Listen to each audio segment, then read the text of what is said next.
this is our first stop, guys, the Betis Cafe, which is the oldest Veti cafes in here in Harrogate. So, yeah, tara. Order na tayo, guys. So, dito yung in-order namin, guys. Fish and chips and drinks as well. So, kasi gutom na kami, guys. So, that's what we ordered. So, look at this one. Diba? Ang super big. Ang laki. My God, guys. Super busog talaga ako niyan. And hindi talaga yung makalakad sa kabusog. Because look at the fish and chips in there. It's so really delicious, guys. And talagang wow ka talaga sa taste. It's so really taste good. Yeah, may green peas pa sila, guys. May salad. At saka ito, yung sandwich as well, guys. My God. 10. Kung i-rate natin yan yung food nila. So, yes. So, after that one, guys, ito na yung aftermath. Busog na busog. Yummy.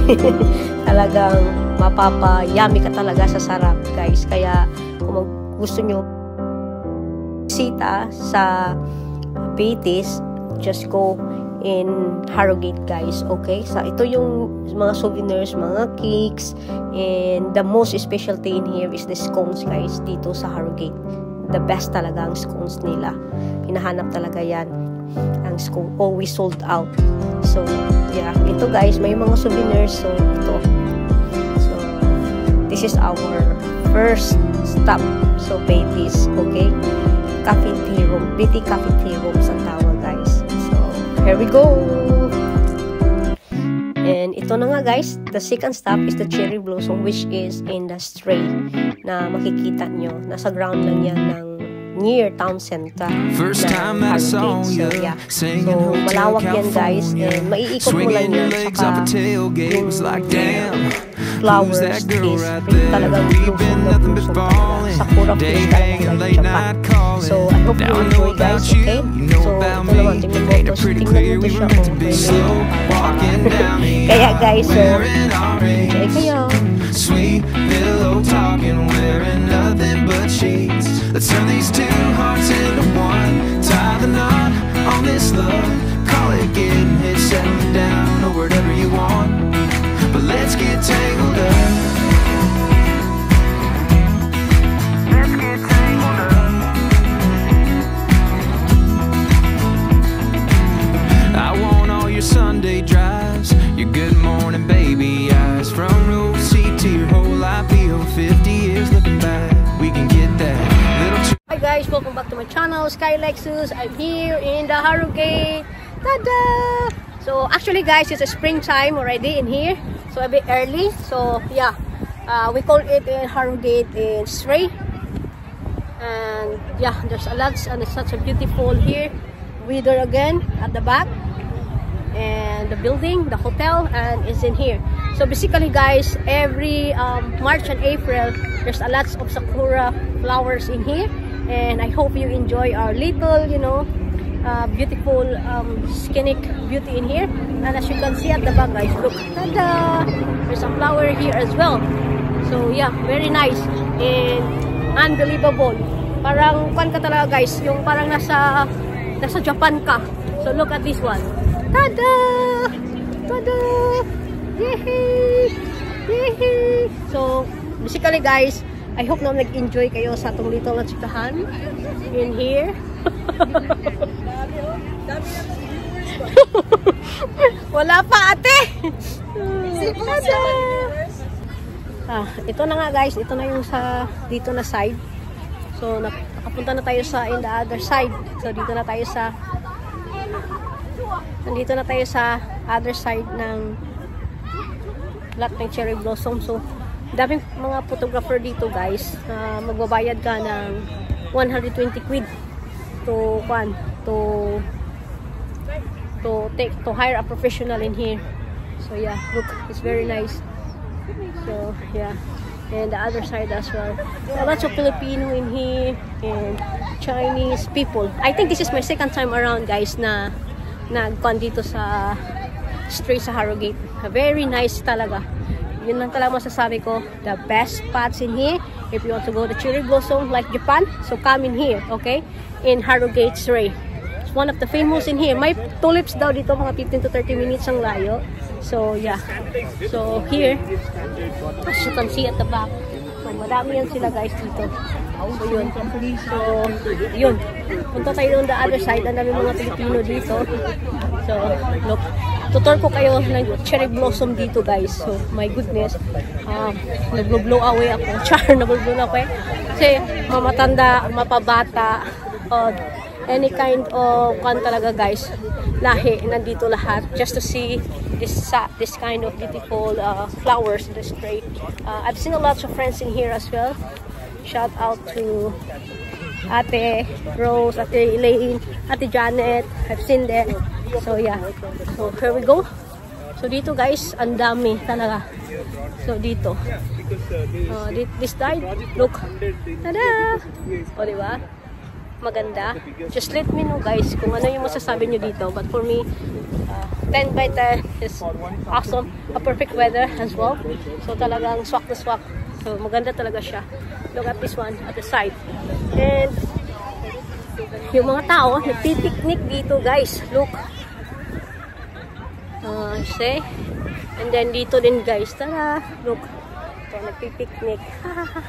So actually nakapang nipis lang yung kan ko kasi di siya masyadong mainit talaga. Kumbaga, kan lang siya. Katamtaman lang siya. So, yun. Ang ganda ko dito. Pretty check. Pose. So, ayun guys. Ang dami talaga na makikita mo ng mga magaganda dito. And sana nag-enjoy kayo talaga guys. And comment down below kung ano yung masasabi nyo. Nakapag-experience na ka ba kayo ng Sakura feels na parang nasa Japan. O, diba? Actually guys, konti lang talaga siya kasi may ikot mo lang ang buong straight. Talaga ang dami. I'll show you. So dito na side, mayroong banda, right?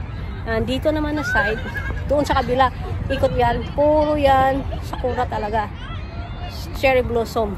So actually, early daw yung pag-blossom niya, March to April today. So yun, kaya yun talaga na super maaga siya. Kasi after this one guys, mag-green leaves na to. Back to reality na mag-green.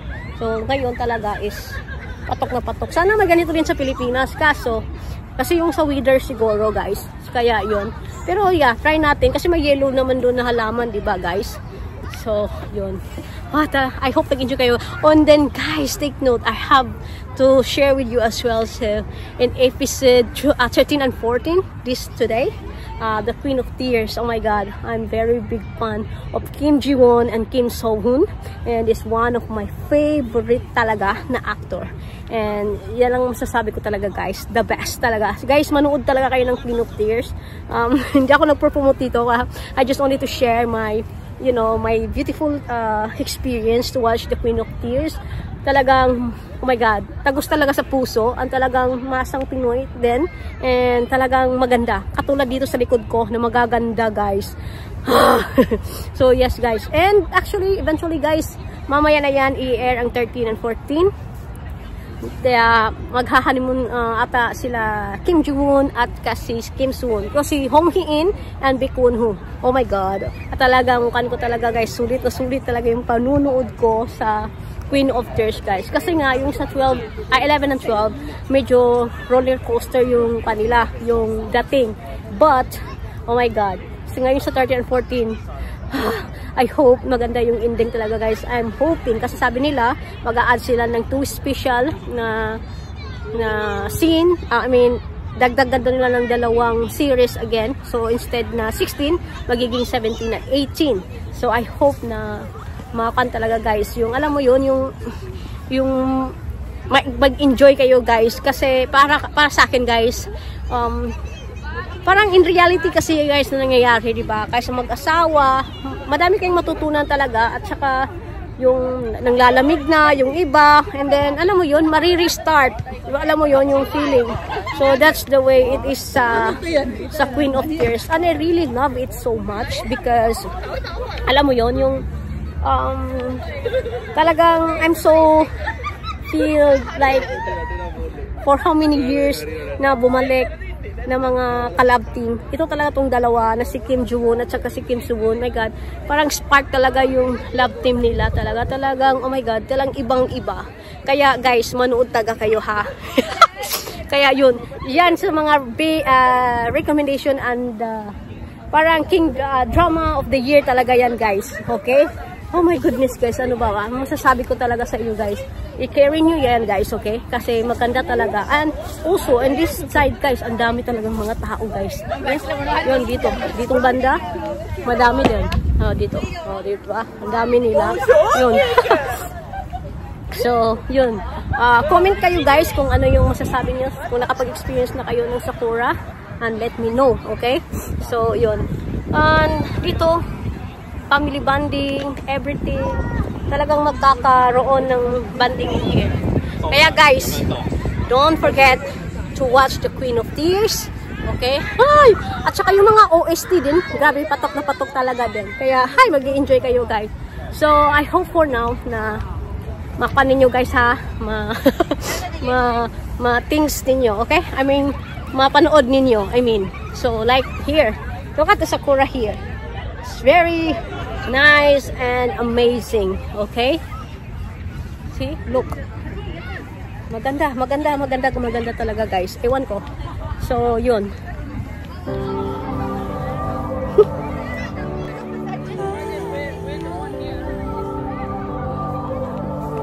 Let's go! Let's go! You were fire with eyes. I put it all on the line. It was worth it to me. I saw what we could be. Gave you my hand to hold. Didn't think you'd let go. When you lie in your bed and I'm stuck in your head. One day when you realize that it's really over. One day you wish that you had fought like a soldier for me. But I'll be a million miles from where we were. You're gonna know what you let go. But one day it's a little too late. Oh, it's a little too late. So guys, until next time, okay? Until next year guys. So, babalik tayo dito sa Sakura again, okay? And guys, don't forget to subscribe to YouTube channel. Don't forget to like and comment and share. Until next time guys, bye! You see me somewhere and you can't get no